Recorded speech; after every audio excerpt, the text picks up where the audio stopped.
Você já parou pra pensar que se a gente colocar duas pessoas para passar pelas mesmas situações, uma delas pode sair totalmente traumatizada, enquanto a outra lida bem com isso? Nesse vídeo aqui, eu quero tentar explicar para vocês como que a resiliência ao estresse pode ser um fator muito importante para te proteger contra os transtornos psiquiátricos e como você pode exercitar essa habilidade. Resiliência ao estresse é a capacidade de um indivíduo de lidar com situações estressantes de maneira eficaz, mantendo ou rapidamente recuperando seu bem-estar físico e mental.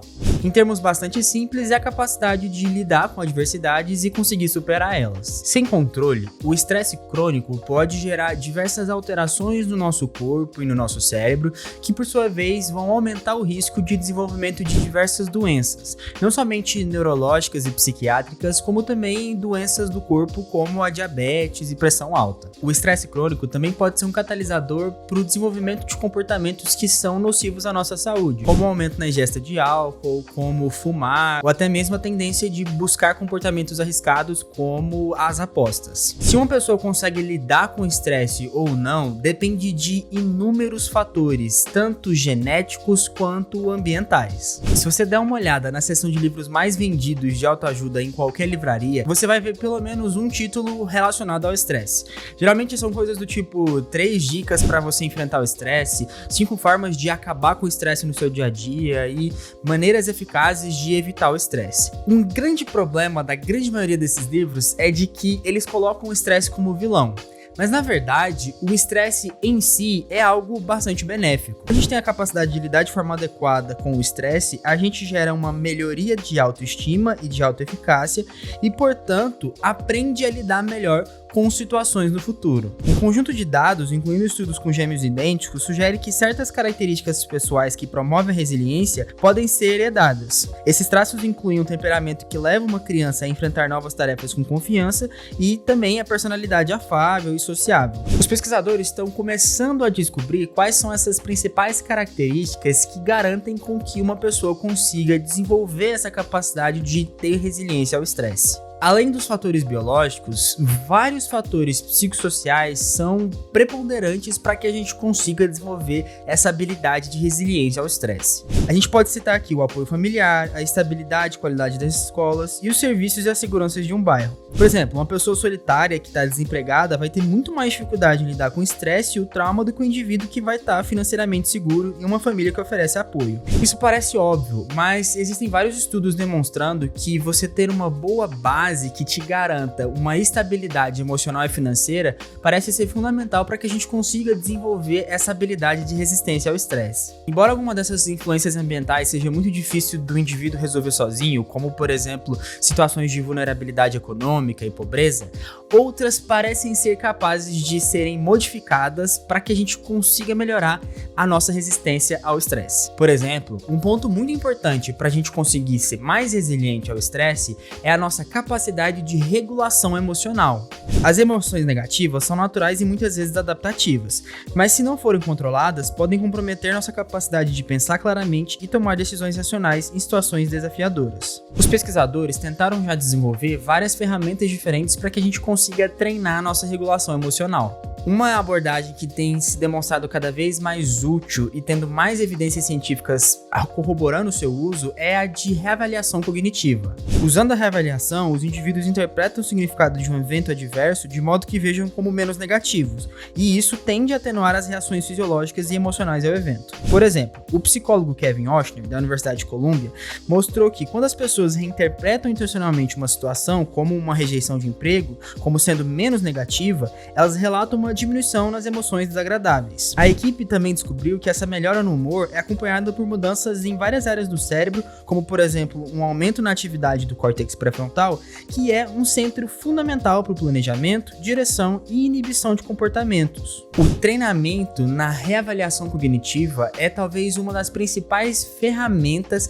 para que a gente consiga treinar, para que a gente consiga desenvolver a nossa resiliência ao estresse. As terapias cognitivo-comportamentais têm a capacidade de gerar essa reavaliação cognitiva. Na verdade, entre aspas, está no cerne da terapia cognitivo-comportamental gerar essa reestruturação cognitiva para que o paciente consiga ganhar não somente autoeficácia, que seria o conceito de entender que você dá conta da coisa que está acontecendo ali, que você dá conta da situação estressante, mas também criar ferramentas para que você consiga perceber melhor o controle das suas emoções. Quando você faz o processo de reavaliação cognitiva e você confronta com um pensamento que é um pouco desagradável, você tem a capacidade de observar esse pensamento e tentar avaliar ele por ângulos diferentes. Por exemplo, você pode fazer coisas mais úteis, como algumas perguntas do tipo: há uma maneira menos destrutiva de ver a situação?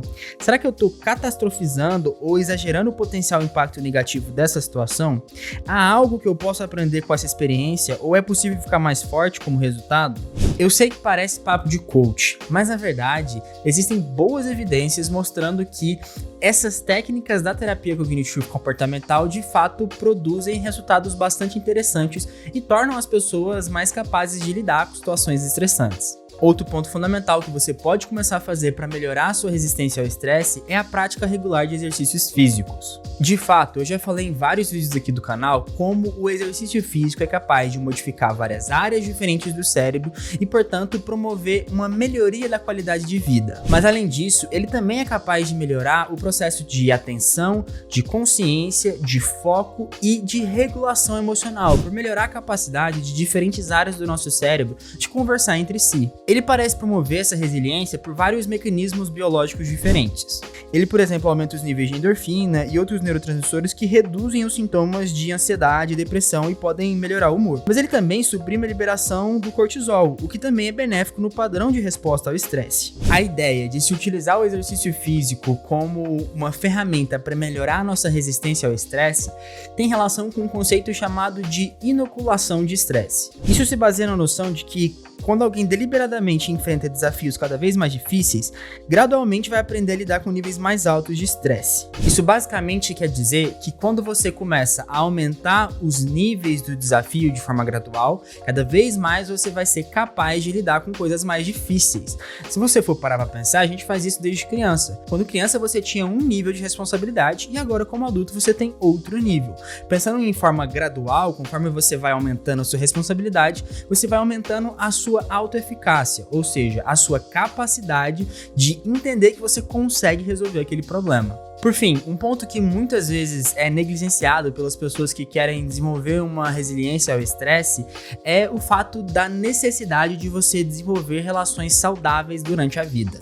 Altos níveis de suporte social têm sido associados a melhores resultados psicológicos após muitos tipos de trauma, incluindo abuso sexual infantil e o combate. Um alto suporte social também tem sido associado à diminuição da ocorrência de transtornos ansiosos e também o transtorno de estresse pós-traumático, além de melhorar os sintomas em pacientes que já são diagnosticados com esses transtornos. Em contraste, o isolamento social parece ser um gatilho muito importante para o desenvolvimento de vários transtornos psiquiátricos diferentes. O apoio de outras pessoas é poderoso porque sentir-se pertencente a uma comunidade é algo fundamental para manter o nosso bem-estar psíquico. Além disso, a ideia de você se sentir seguro, tanto emocionalmente como financeiramente, auxilia com que você diminua os níveis de estresse e também que você seja capaz de lidar com situações adversas que surgem na vida. Bem, tendo dito isso, eu acho de extrema importância deixar claro que eu não quero aqui